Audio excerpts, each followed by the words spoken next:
Please welcome Shri Gaur Gopal Das ji, doctor Vivek Bindra, mister Khan sir और motivational speaker mister Khan साहब। जोरदार तालियां हो जाए खान सर के लिए। सर आपका बहुत बहुत स्वागत है हमारे शो पे। धन्यवाद। सारी दुनिया आपको, आपके जितने भी फॉलोअर हैं सब आपको खान सर बुलाते हैं। अब तो आप बता दीजिए आपका पूरा नाम क्या है खान सर? एक्चुअली क्या है कि एक शिक्षक के लिए खुद के नाम से ज्यादा मायने रखता है कि उसके द्वारा पढ़ाए गए लड़के देश का नाम रोशन करे यहाँ पर, तो वो लक्ष्य मेरे लिए ज्यादा इंपॉर्टेंट है। हमको अपने से ज्यादा मतलब नहीं।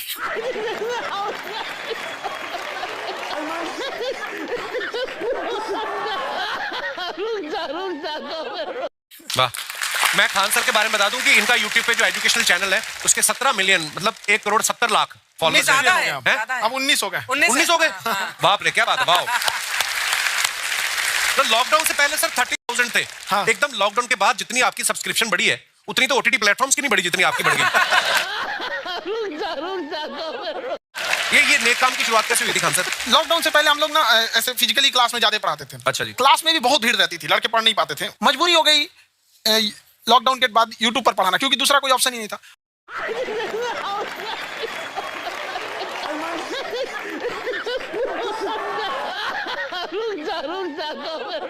घंटे के क्लास के लिए पीछे 1 हफ्ते का मेहनत होता है। मैं ये भी पूछने वाली थी कि कितनी मेहनत लगती है आपको? वो डिपेंड करता है कि हम कब तक सेटिस्फाई नहीं हो जाते। अच्छा। कभी कभी तो कोई चीजें 2-2 महीने से अटकी हुई है, जब तक हम नहीं सेटिस्फाई होते नहीं इसको ऐसे नहीं अब लड़के समझे तब तक नहीं बताते उसे। कहते हैं ना दुनिया ने मेरी बुलंदियां देखी, किसी ने पाँव के छाले नहीं देखे।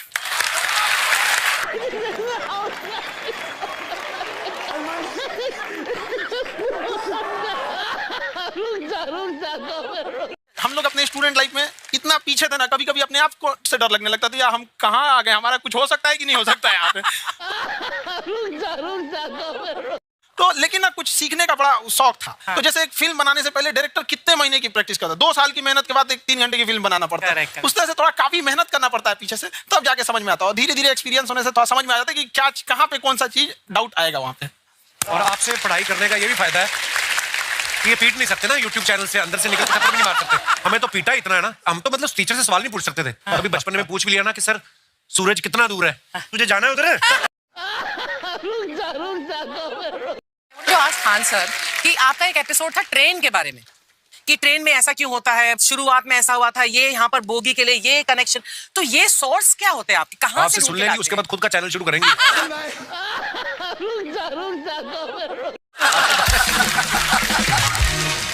कुछ चीजें तो ऐसे डायरेक्टली मिल सकती हैं। हाँ। और नहीं तो वहाँ ऑन द स्पॉट जाके वहाँ पे पूछ लेते, जो वर्कर होते हैं ना उन लोग को ज्यादा आइडिया रहता है उन लोग से, वो पूछ लेते हैं कि ये कैसे काम करता है। तो वो ज्यादा कोशिश करते हैं कि हम किसी चीज को खुद से अगर जाने रहेंगे तो ज्यादा अच्छे से डिलीवर कर सकते हैं। तो कई बार वहाँ यार्ड वगैरह में भी चले जाते हैं पता करने के लिए। लेकिन बहुत इंटरेस्टिंग था। हवाई जहाज पर भी बनाइए आप कहती हैं तो एक उस पर भी बनाई देंगे।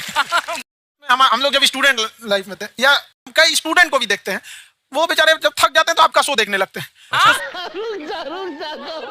तो शुरू में हमको लगता था जब कि अरे ये हमारी पढ़ाई उसके लिए है, लेकिन पढ़ाई में थक जाता है, शो देख के नहीं थक जाता। हाँ। तो हमने सोचा दोनों को मिक्स कर देते हैं।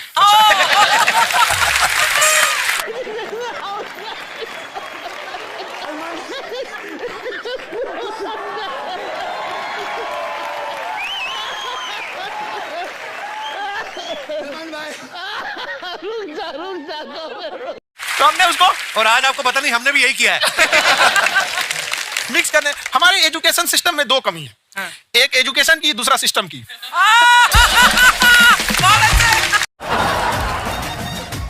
हम लोग विश्व गुरु कहे जाते थे, क्यों? क्योंकि दुनिया से लोग हमारे यहाँ पढ़ने आए थे। चाइना से ह्वेनसांग आया, फायान आया। हाँ। आज कोई नहीं आता है। हाँ। हम लोग का उद्देश्य एक समय आएगा जो फिर आएंगे यहाँ पढ़ने के लिए। क्या बात है। पर आप देखो अर्चना जी, सबसे ज्यादा IPS IAS बिहार से निकलते हैं। आप देखो पढ़ाई लिखाई में पॉलिटिशियन बहुत बड़े बड़े निकले हैं। तो ऐसा नहीं है, ऑप्शन भी नहीं है वहाँ पे, इंडस्ट्री नहीं है, खेती करेगा तो कोई खास वो नहीं रहे, ऑप्शन भी नहीं है। सही बात है। बिहार की मिट्टी में एक चीज है, जिद तो बहुत जबरदस्त है। कुछ भी नहीं रहेगा तो सब कुछ पाने का उसको जिद रहेगा, करके भी दिखा देगा। पास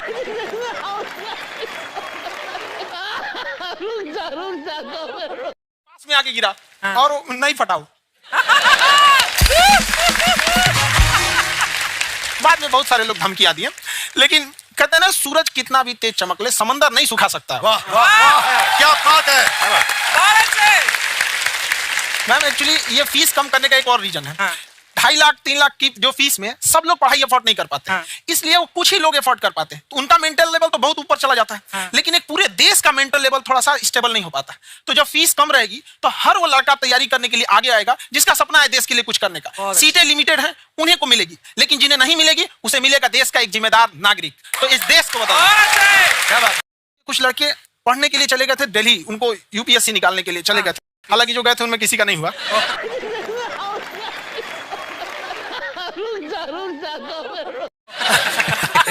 तो हम लोग ना उनको जब स्टेशन छोड़ने आए तो बड़ा भारी मन से हम लोगों ने विदा किया कि इन लोग के गार्जियन कितने पैसे वाले हैं, इन्हें भेज दिए वहां हम लोग के नहीं भेज सकते थे तो ऐसे लाखों स्टूडेंट है जिनके गार्जियन नहीं भेज सकते इनका मतलब गरीब होना कोई अपराध नहीं है उसे कोई पढ़ाई से नहीं रोक सकता बिल्कुल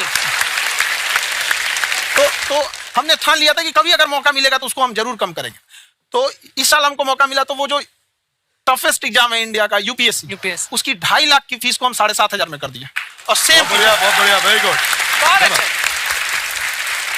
और इंडिया के सबसे बेस्ट टीचर के साथ जो भी है वो अपने सब्जेक्ट में उससे बेस्ट इंडिया में कोई नहीं और इतना के बावजूद ऐसे हम लोग को लगता होगा 7,500 बहुत कम है एक लड़की ने कहा कि सर शाम वाले बैच को ना मॉर्निंग में कर दीजिए हम कहे बाबू तो इतना सबके इंडिविजुअल से तो बैच ट्रांसफर नहीं क्या प्रॉब्लम है उसने कहा ना शाम में हमको दूसरे के यहाँ बर्तन मांजने जाना होता है एक लड़का बेचारा नदी से बालू निकालता था और वो बालू को भरता था फिर नाव बालू को किनारे लेके बेचती थी और वो बालू भरता था उससे मेरी फीस ले आया हमारा हाथ कांप गया हम कैसे फीस ले लेंगे यहाँ पर उसी दिन हमने ये प्रण लिया था कि भारत का कोई भी बच्चा उसके सफलता में पैसा उसकी बाधा नहीं बनेगी चाहे उसको जितना भी पढ़ना रहे अच्छा विवेक सर के बारे में हमने सुना है कि किसी को बिजनेस से रिलेटेड प्रॉब्लम हो तो 5 सेकंड के अंदर जवाब दे देते हैं जब भाभी जी आपको तैयार होने के बाद पूछती मैं कैसी लग रही हूँ 5 सेकंड में जवाब दे पाते हैं आप हर घर में ये जरूर सुना होगा सबने बच्चों के चक्कर में तुम्हारे साथ रह रही है वरना तुमको तो कब का छोड़ के चली गई होती ये बड़ा कॉमन सवाल है आपके फॉलोअर्स में रवीना टंडन भी हैं एक तो जब आप आए कितनी मुस्कुराहट आएगी साहब आप पटना से हैं ना हाँ। हमें भी पटना पसंद है कहूँ स्वामी जी मैं क्या कह के संबोधित करूँ आपको एक कार्यक्रम में एक प्रोग्राम में मैं गया था मुझे उन्होंने कहा कि आज हमारे बीच में गोल गोपाल आए हुए हैं